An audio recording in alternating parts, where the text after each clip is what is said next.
wakati. Usikate tamaa mpendwa. Amina. Usikate tamaa. Mungu yuko karibu kujibu. Hiyo njozi unayoiona sasa inatimia. Mungu yuko karibu kujibu. Haleluya. Amina.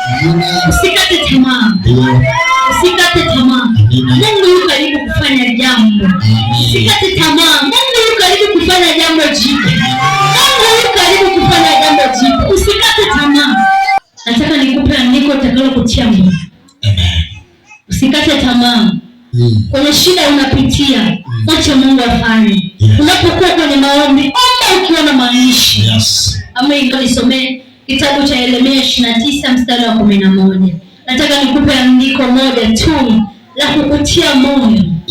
Maana nayajua mawazo ninayowazia ninyi. Biblia inasemaje? Maana ninayajua mawazo ninayowazia ninyi, asema Bwana. Asema Bwana wa majeshi. Ni mawazo ya amani. Ni mawazo ya amani. Wala si ya mabaya. Wala si ya mabaya. Kuwapa ninyi tumaini. Kuwapa ninyi tumaini. Siku zenu za mwisho. Siku zenu za mwisho. Kwa hiyo tunatambua kwamba Mungu wetu sio Mungu anayetuwazia magonjwa. Amina. Mungu hatuwazii shida. Mungu hatuwazii kuteswa.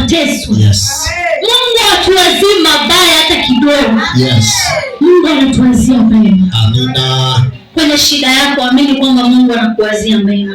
Lipo jambo ambalo Mungu analiwaza juu yako. Amina. Lipo jambo ambalo Mungu analiwaza juu yako. Amina. Kwenye hiyo hatua upo, amini kwamba kuna hatua nyingine Mungu anakuwazia. Kuna viwango vingine Mungu anataka kukupeleka. Mtumaini yeye peke yake atafanya. Amen. Mimi nitaishia hapo, tusimame tumshukuru Mungu, nimkaribishe baba.